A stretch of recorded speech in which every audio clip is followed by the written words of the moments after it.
Hey everybody, welcome. It's Kay, and today we have a vascular question that we're going to be taking a look at. So today we have a patient that presents with severe tearing and knife-like chest pain. The critical care nurse should suspect. Well, here are your options. Dissecting thoracic aortic aneurysm, dissecting abdominal aortic aneurysm, pericarditis, or costochondritis. What do you think? Look it over.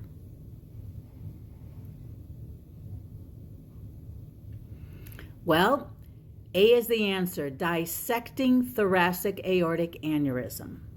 Now, I want you to go back to the question, and if I forced you to just take one word out of that question that would really lead you to the answer, be the most important little indicator that would lead you to the answer, what would that word be? Take a look at that question. The word is tearing, ripping or tearing. So when you think about ripping or tearing questions, they're usually walking you down the road of acute dissection, ripping or tearing type of feeling. So we're talking chest pain here, right? We're talking chest pain. So ripping and tearing, ascending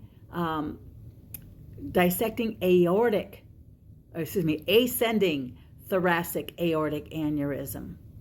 And then what we can find as well is when we check blood pressure in both arms, which I'm sure you do, right? Especially new admit coming in, check the blood pressure in both arms.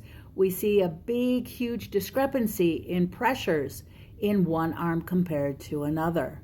I mean, it's normal that we can see up to 5 to 10 millimeters of mercury difference in one arm to another, but once we're getting up in the 20s and 30s, that's like a lot of difference between one arm and the next. And so we see that along with this description of tearing, knife-like chest pain. We think about dissecting, ascending thoracic aortic aneurysm. Now, let's look at the other answers and why they are not correct. Dissecting abdominal aortic aneurysm, no. And the reason why this is not the answer is because the patient would describe ripping or tearing type of lumbar pain. And then, you may see in the epigastrum, you may see a pulsatile area in the epigastrum. I had a question once that said something to the effect of, the critical care nurse is performing an assessment on a patient that presents with ripping, tearing lumbar pain. The nurse notices in the epigastrum that there's a large pulsatile area in the epigastrum. And when the nurse presses on it, it expands laterally. Well, now, holy Moses, who is going to take a large pulsatile area and palpate it? Stop doing that, right? You don't want to be palpating it because, if it's an aneurysm and you palpate it, that could lead to a very bad outcome, right? So first thought on my mind was, why'd she palpate it? You can get out your stethoscope, you can take a listen to it, and you would hear that shh sound, that swishing sound when turbulent blood flows through a dilated vessel, like an abdominal aortic aneurysm, right? And so that is pretty non-intrusive. And what kind of diagnostic test would we suspect or expect? CT scan, right? We want to take the patient to the CT scan and take a look. So, and it was a diagnostic test question, and that is, what should the critical care nurse expect in terms of diagnostic testing? Well, certainly CT scan, but stop palpating that thing. That's not good.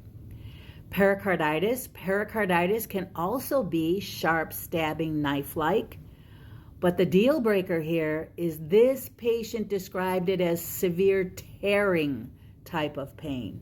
Different. And that's why tearing is that big word.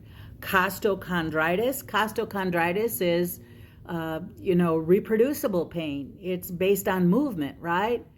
I live in Wisconsin, and so when you talk about snow and snow shoveling, or I love to garden, gardening would be another one, we certainly can wind up with chest pain related to overuse of the chest muscles. Costochondritis, which of course best treated with NSAIDs. So this is our question for today. I hope you enjoyed it. Come see me over at khappypresents.com and have a wonderful day. Bye-bye.